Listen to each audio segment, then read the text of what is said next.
जय जय जगन्नाथ नमस्कार।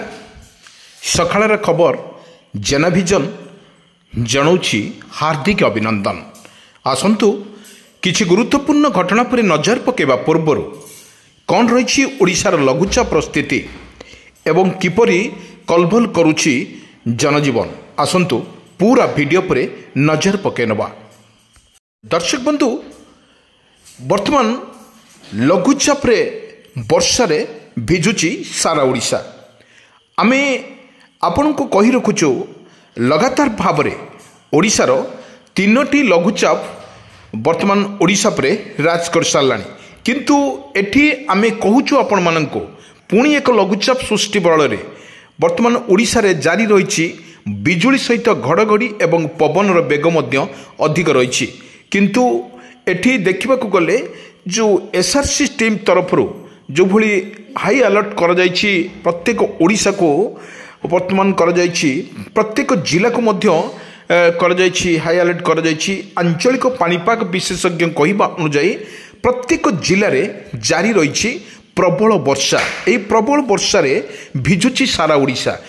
आमे जदि कहवा विशेषकर देखा गले सकाळु पाग कोहला रहिबा सहित बिजुली अधिकांश जिले में बिजुली सहित घड़घड़ी मारुची एवं किछि जिले में लगातार भाव में तुआक तुआ वर्षा जारी रही।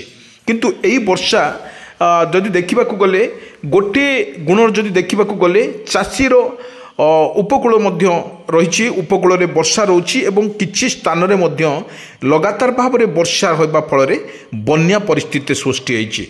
किंतु जदि आम कहवा बन्या जल निष्कासन सरकार तरफ पदक्षेप नि सपोज आम देखा महानदीर जो उपरमुंडर जो वर्षा रोची महानदी कथा कहवा अरूपा नदी कथा कहवा ए बुढ़ाबड़ कथा जदि कहवा प्रत्येक जिले में जो भली नदी माने अच्छी से नदी मान प्रबल वर्षा बदल जलस्तर वर्तमान बढ़ुची एवं यही जल निष्कासन करने सरकार तरफ जो भली बन्या उपजुची प्रत्येक जिले में जो भली वर्षा रोची लगी रही तुआक तुआ वर्षा बिजुली घड़घड़ी सहित लगी रही विजुअल माध्यम देखुव किपरि वर्षार बेग अधिका रोची एवं ता सहित तुहाक तुहा वर्षा जारी रोची ओडिशा रे। एभली भाव में जो भली तीनोटी लघुचाप फल पुणी एक 10 तारिख में पुणी एक लघुचाप सृष्टि बल ओडिशा रे अधिकांश जिले में वर्षा जारी रही। आम जदि कहवा हीराकुद कथा जदि कहवा हीराकुद वर्तमान सरकार तरफ वर्तमान 9टी गेट खोल जाइए। जो बन्या अत्यधिक वर्षा फल पानी स्तर वर्तमान बढ़ुवु निष्कासन वर्तमान हीराकुद पानी छाड़ी सरकार तरफ वर्तमान जो विजुअल मुझे देखी ये विजुअल होची वर्तमान जो भली जिले में बिजुली घड़घड़ी सहित वर्षा जारी रही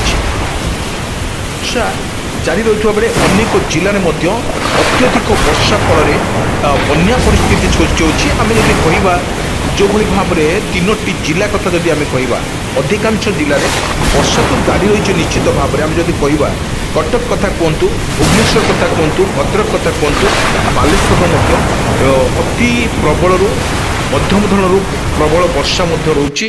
कारण ये समुद्र कथा जदि आम कहवा बारंबार लघुचाप फल समुद्र अशांत रोची। यही समुद्र अशांत फल मत्स्यजीवी मानक एक सतर्क सूचना जारी करछि।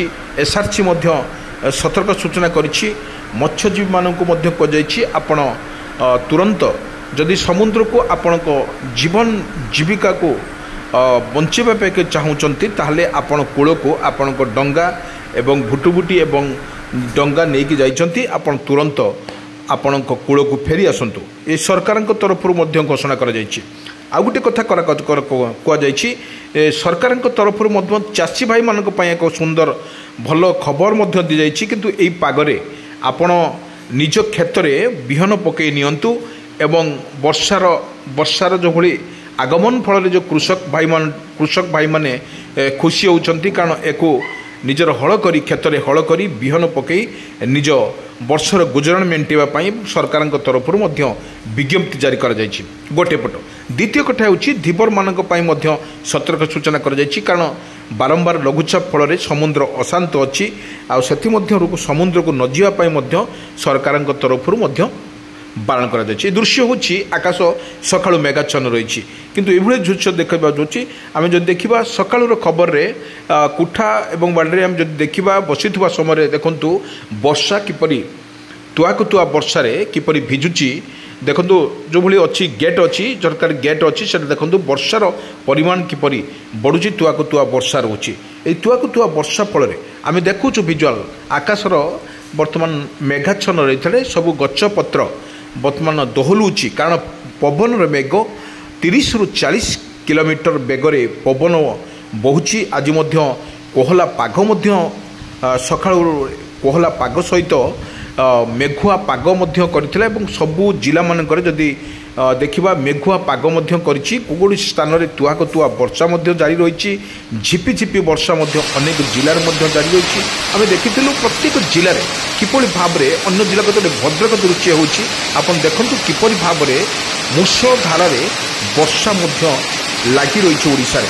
ଏଠି ଆମେ ଦେଖାଉଛୁ ଆପଣଙ୍କୁ ଭିଜୁଆଲ୍, ଇଏ ହେଉଛି ଭିଜୁଆଲ୍, ଦେଖନ୍ତୁ କିପରି ଦୃଶ୍ୟ, ଇଏ ହେଉଛି ଗାଁର ଦୃଶ୍ୟ ଏବଂ ଗାଁର ଦୃଶ୍ୟ ଏଭଳି ଭାବରେ ବର୍ଷା ଲାଗି ରହିଛି। ବର୍ଷା ଲାଗି ରହିଥିବା ଫଳରେ କିପରି ଭାବରେ ଏଠି ବର୍ଷା ଦେଖନ୍ତୁ, ଇଏ ହେଉଛି ପୋଖରୀର ଦୃଶ୍ୟ, ଏଠି କେମିତି ପାଣିରେ ବର୍ଷା ଭିଜୁଛି ଏବଂ ତାହା ଦୃଶ୍ୟ ଆମେ ସିଧାସଳଖ ସ୍ପଷ୍ଟ ଚିତ୍ର, ଏହି ଚିତ୍ର ବାରି ହେଉଛି। କାରଣ କାହିଁକି ନା ବର୍ଷାର ବେଗ ଅଧିକ ରହୁଛି ଏବଂ ପବନର ତା ସହିତ ବେଗ ମଧ୍ୟ ଅଧିକ ରହୁଛି।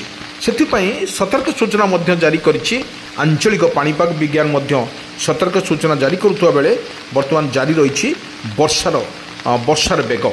ଏଠି ଆମେ ଯଦି କହିବା ଏସ୍ଆର୍ସି ପକ୍ଷରୁ ଯେଉଁଭଳି ସତର୍କ ସୂଚନା କରାଯାଇଛି, ଆପଣ ସମୁଦ୍ରକୁ ଯିବେ ନାହିଁ ଏବଂ ଯଦି ଲାଇଟିଂର ଯଦି ହୁଏ, ଲାଇଟିଂରେ ଅତ୍ୟଧିକ କାଳବୈଶାଖୀର ମାନେ ଅଧିକ ସମ୍ଭାବନା ଥିବାରୁ ସମସ୍ତଙ୍କୁ ମଧ୍ୟ ସୂଚନା ଦେଇଛି ଏସ୍ଆର୍ସି ଟିମ୍। ସତର୍କ ରୁହନ୍ତୁ, ସତର୍କ ରହିବା ପାଇଁ ମଧ୍ୟ ନିର୍ଦ୍ଦେଶ